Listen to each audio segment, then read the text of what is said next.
I'm not different. Sache que... Am I?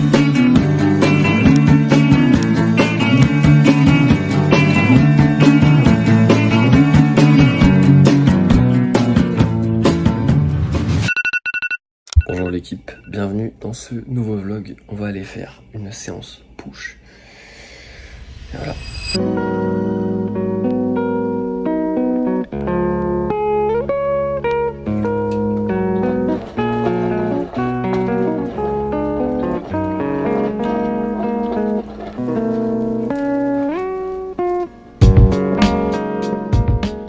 Quatre œufs avec une petite banane avant l'entraînement parce que je suis éteint et que si je dois digérer en plus avant la salle, ça va pas être une bonne séance. Donc j'ai envie d'avoir relativement mangé, mais pas le ventre explosé non plus.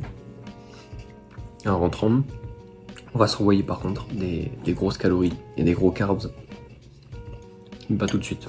Pour les œufs, j'aime bien les faire un peu coulants comme ça en ce moment.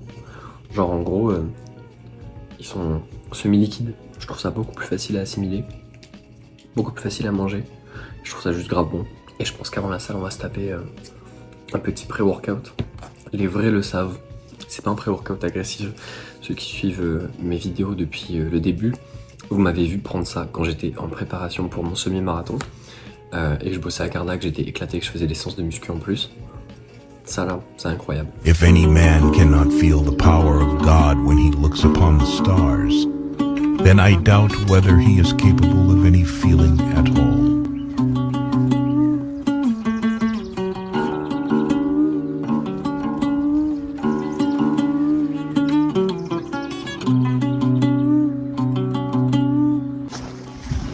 Bon les gars, j'espère que vous allez bien. Bienvenue dans ce nouveau vlog. Aujourd'hui on va aller faire une grosse séance push. On va bien se la donner. On va écouter Prime Pump. On a respecté ses calories ces derniers jours. Les pas ont été respectés hier. 15 000 par jour. Je vous en parlerai un petit peu plus dans la suite de la vidéo. Putain, regardez ça. Alors vraiment, je ne vois plus mes pieds. Et à travers ce vlog, évidemment, je vais essayer de vous partager le quotidien de ma transfo physique, mais aussi ma vie à Montréal, parce que c'est vrai que il y a peut-être des choses qui vont diverger légèrement de l'Europe, pour ceux qui m'écoutent depuis l'Europe. Et ça peut être cool de vous partager tout ça, notamment mon expérience d'expatrié depuis bientôt 1 an et demi. Donc voilà. Là, il est 8h30. Donc j'ai mes premières cales de la journée. Ça va prendre un gros pré-workout et ensuite on va à la salle.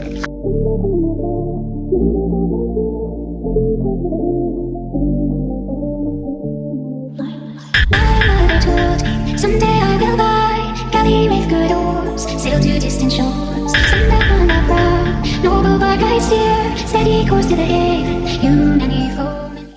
Bon, du coup les gars, j'espère que vous allez bien m'entendre. On va commencer la séance avec des petits 30 gentiment. Je précise que c'est des livres, pas des kilos. Donc bien évidemment, je commence pas ma séance à 30 kilos. Même si c'est pas extrêmement lourd, on n'est pas des sauvages. Pas encore.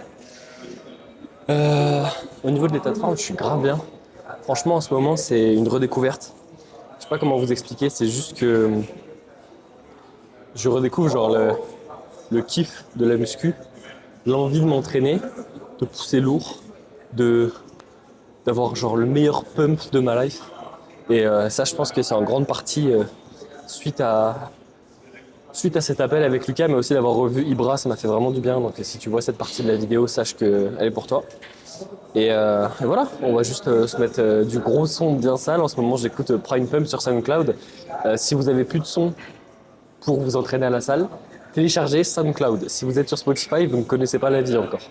Voilà, donc là, je viens de naître en fait. Je suis né hier et je redécouvre tout et ça me fait un bien fou. Je vais essayer de vous partager cette nouvelle, cette renaissante passion. Donc là, full hypertrophie, on va chercher des séries de 10 à 95 livres par main, peut-être 100 livres par main. On va voir aujourd'hui selon l'état de forme. Let's go. Bon, on va attraper les 50. Hein.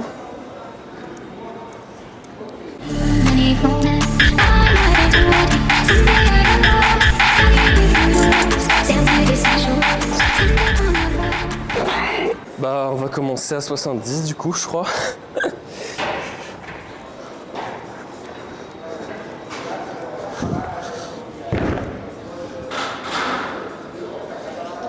J'essaie de pas monter trop vite en gamme les gars, mais comme je vous l'ai dit en fait c'est juste que je kiffe.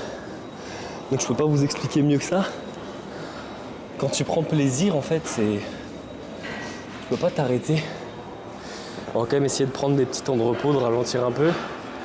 Parce que sinon je vais me carboniser et il n'y aura pas de perf. Donc là je prends un petit 2 minutes. Donc, c'est une petite série de chauffe au 70. On n'a pas perdu trop de temps sur les séries précédentes. On va faire 70, 90. On va prendre les 100 aujourd'hui je pense.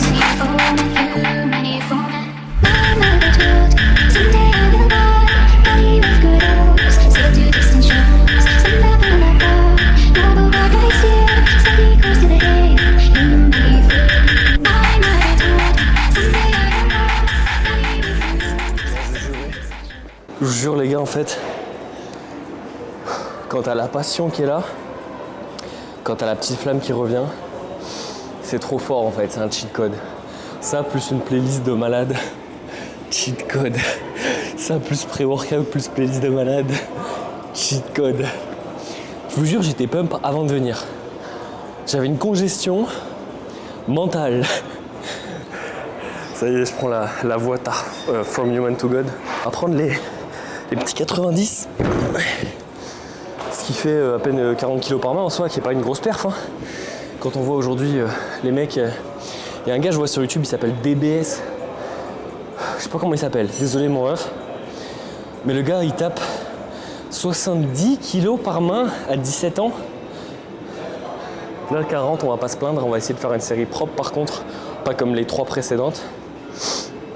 Et puis première série de travail pour le coup là je crois. Hein. Let's go.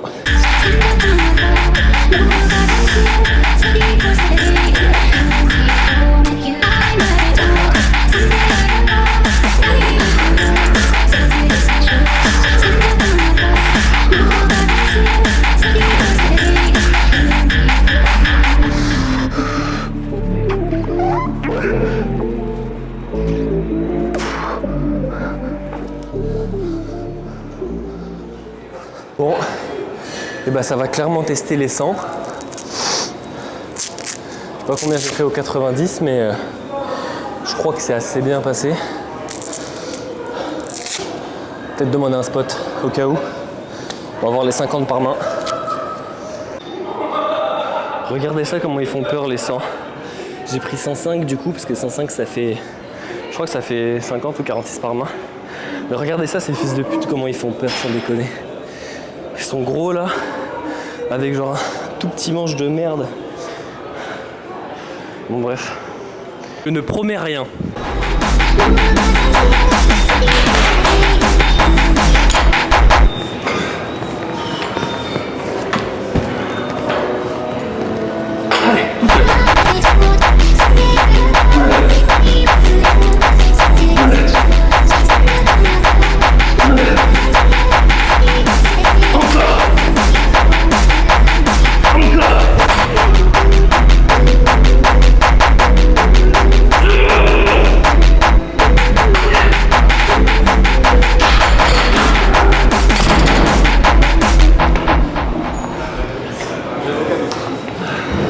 La machine convergente est en prise. C'est un gentil monsieur qui est dessus et il a encore beaucoup de séries à faire. J'ai pas du tout envie de l'embêter. Donc on va le faire à la Smith Machine et ce sera tout aussi bien. On va pas embêter les gens, surtout que je filme en plus.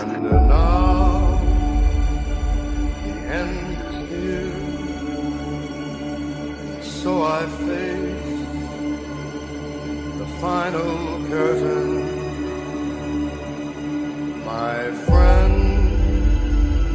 I'll say it clear,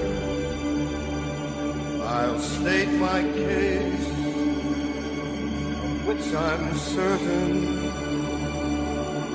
I live a life that's full. I traveled each and every highway and more. What's more than this? I did it my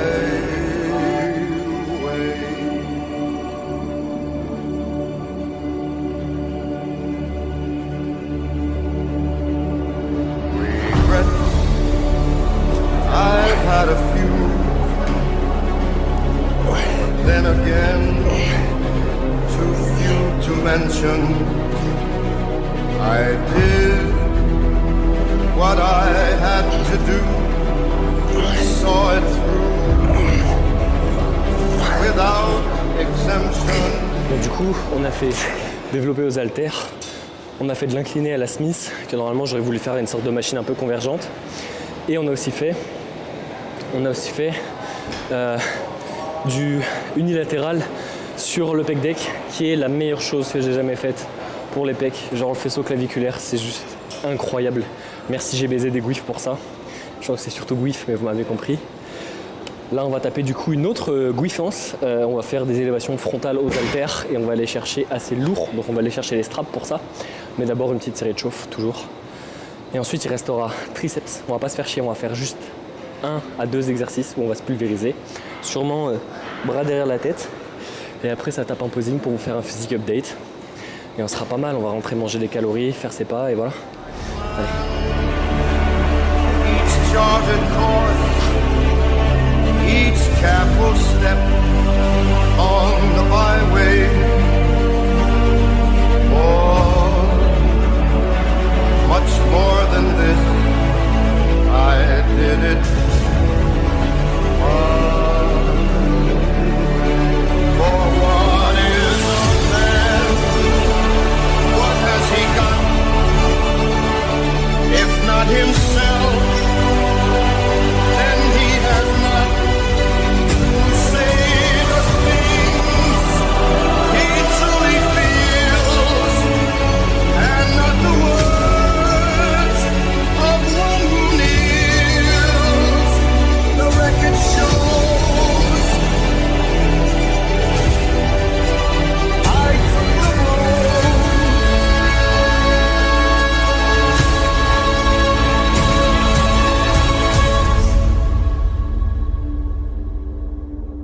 And did it my way. Single one of them. Not just the men. But the women. And the children. They're like animals. And I slaughtered them like animals. I hate them.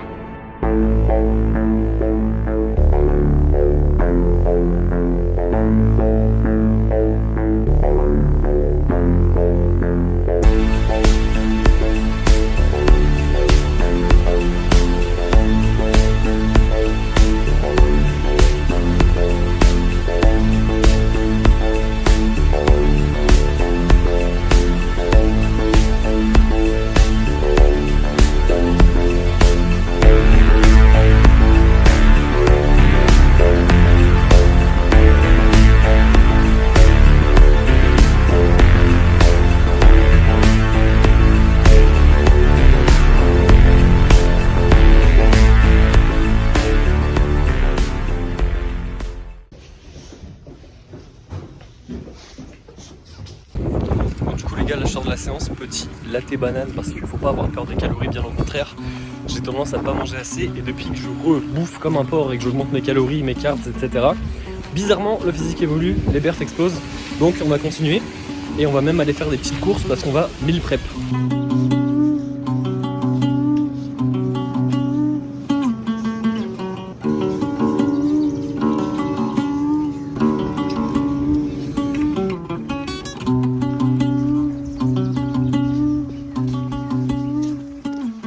On a de la viande, petit steak aux épices, on a du poulet 1 kg et j'ai repris 20 œufs, ou 18 je crois d'ailleurs, ce serait plus logique. Et voilà, c'est pas compliqué les gars, je suis déjà à 6000 pas du coup, sur le début de la journée, il est même pas 11h. On a 6000 pas, on a la séance, on a les rushs, on a le training qui est fait et on a les courses et il n'y a plus qu'à juste tout cuire. Je vais balancer tout le poulet au four, j'en ai rien à foutre. Je vais balancer les steaks dans la poêle ce midi, faire cuire 10 tonnes de riz.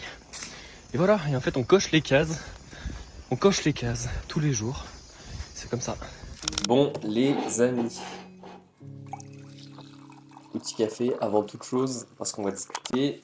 J'étais en train justement de faire le montage de la vidéo que vous êtes en train de regarder. Et le dernier plan qui manquait, c'était de vous expliquer un petit peu la nouvelle stratégie qu'on a mis en place avec Lucas Guif, ou plutôt qu'il m'a recommandé de mettre en place, puisque c'est pas vraiment un coaching à proprement parler, mais plutôt des consultations sur lesquelles on va pouvoir travailler sur les axes, en fait, les erreurs que le pratiquant peut faire, et que même le coach peut faire, parce que en tant que coach, on n'est pas imperméable aux erreurs, et au contraire, justement, le premier point qu'il a soulevé, petite gorgée de café,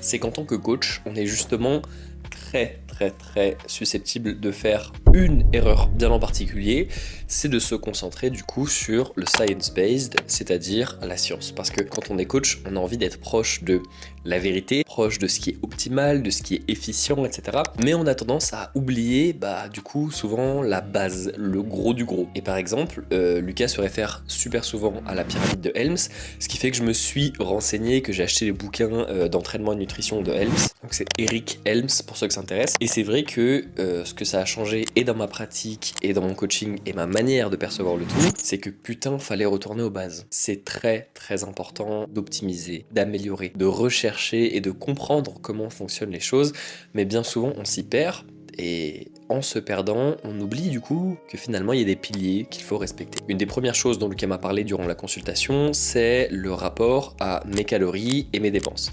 Effectivement, lorsque j'avais un entraînement hybride, je courais énormément, donc je me souciais moins de ma dépense parce que forcément je pétais les pas. Mais depuis que j'ai calmé un petit peu cet entraînement hybride et que je suis beaucoup plus concentré sur la muscu, et bizarrement, ma dépense a diminué. Du coup, j'étais plus du tout à 8 ou 10 000 pas, j'étais descendu à 5 ou 6. Et c'est pas bon du tout, parce que oui, je veux prendre de la masse musculaire, mais contrairement à beaucoup d'idées reçues, la masse musculaire n'est pas 100% corrélée à votre apport calorique. Le fait de pouvoir prendre du muscle est corrélé à la capacité de pouvoir faire plus à l'entraînement. Et le fait de manger plus est censé supporter le fait que vous fassiez plus à l'entraînement. Si vous avez un surplus calorique pour prendre de la masse ou bulker, mais que derrière vous n'êtes pas capable de mettre plus de volume, d'intensité, de fréquence à la salle, alors il n'y a pas vraiment d'intérêt. Du coup, deuxième constat de notre consulte, ça a été que non seulement fallait que j'améliore ma dépense, mais surtout que j'améliore mon calorie intake. Parce que on a tendance à estimer ses calories et penser que pour la majorité des pratiques en musculation, le problème est qu'on mange trop ou trop mal. Mais c'est pas vrai du tout. Pour la majorité des pratiquants, vous ne mangez pas assez de ce qui est bon. Et moi, le premier, j'ai vraiment pas un très gros appétit, donc souvent je me force. Et là, pour le coup, en traquant vraiment mes calories, donc vous voyez, maintenant j'ai mon tel, j'ai tout le temps ma MyFitnessPal. Et honnêtement, quelle excuse de doomer de me dire que c'était compliqué de traquer ses cales. C'est d'une simplicité aujourd'hui en 2024, mais bref. J'ai recommencé à traquer sérieusement mes calories et je me suis rendu compte que j'étais à peine à 1800 ou 2000. Et pourquoi je suis pas sec à 1800 ou 2000? Parce que non content de ne pas manger assez, je ne mange pas assez de carbs, donc de glucides qui me permettraient de performer et d'être une machine métabolique, mais en plus, ma dépense étant de 5 à 6 000 pas par jour et un entraînement, finalement, je suis assez sédentaire. Donc qu'est-ce qu'on a fait comme premier gros axe de travail qui a déjà changé ma shape en une semaine? Là, vous l'avez vu sur le posing juste après une séance push, je suis flégon. En fait, les deux choses qui ont déjà changé sur mon physique, c'est que déjà j'ai déjà perdu du body fat, donc ça va super vite, en 7 jours. Mais en plus, la deuxième chose qui a changé, c'est que quand je suis à la salle et que je vous dis que je suis pump, c'est que mon physique n'est plus le même. J'ai des pumps d'enculé. Et en fait, pourquoi? Parce que je remange beaucoup de glucides. On est passé de 150 grammes à 200 grammes de glucides par jour à 400 grammes à peu près, parce que je le traque. Parce que je mange beaucoup plus de protéines aussi, parce que je fais attention à ça. Et le problème d'appétit a été réglé par le fait que maintenant que je marche après chaque repas, environ 2500 à 5000 pas, en gros vous pouvez marcher 15-20 minutes, déjà ça fait du bien, même s'il fait très froid ici, en fait j'ai faim. Parce que quand je vais marcher dans le froid, je rentre, j'ai la dalle, ça me creuse. Donc du coup, je mange. Et qu'est-ce que je mange? Je mange des bons carbs, des protéines. Du coup, j'ai mes apports. J'ai mes apports. À la salle, je fais des séances de malade. Ça fait du bien de fou. Je l'ai redit plusieurs fois dans la vidéo, mais je vous le répète, si vous aimez un peu le techno slash funk un peu là, allez regarder et écoutez surtout la playlist Prime Pump sur SoundCloud où moi j'écoute du gymcore ou des choses comme ça. Donc voilà, premier axe qu'on a changé, c'est mon calorie intake. Non, premier axe qu'on a changé, pardon, c'est mes dépenses. Mon calorie intake. Donc déjà, ça a fait toute la différence. Et ensuite, du coup, qu'est-ce qui s'est passé? Bah, j'ai libéré en fait de l'espace mental pour l'entraînement. Parce que ces dernières années, à chaque fois que mon physique a stagné, que mes performances ont stagné, je me suis entièrement et religieusement tourné vers le training. Café. Ce qui fait que j'ai oublié un des 3 aspects fondamentaux de la progression, c'est-à-dire la dépense et l'apport. Et à partir du moment où je me suis reconcentré ces derniers jours sur ma dépense et mes apports, j'ai compris qu'il y avait un écart monumental entre ce que je veux faire et ce que je fais pour l'atteindre. Et quand j'ai commencé à réduire ce segment, mon physique bouge déjà et on est à J+7 de ma transformation. C'est-à-dire que j'ai jusqu'à juin et je trouve déjà visuellement, alors que je suis très dur avec moi-même, qu'il y a une grosse différence. Donc peut-être que vous la voyez pas, c'est pas grave, je ne dis pas que je me suis déjà transformé, je dis juste que je la ressens.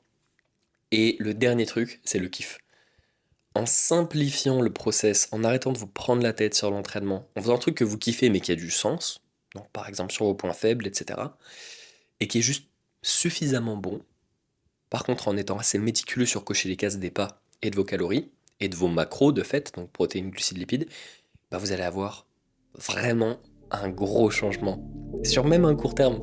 Donc je voulais vous en parler parce que moi je suis coach, donc j'ai tendance à penser qu'il faut faire des choses complexes, mais si vous faites ça déjà pendant les 6 prochains mois, ça va être monumental. My mother told me someday I will buy galley with good oars, sail to distant shores, send up on the prow, noble bark I steer, steady course to the haven, you and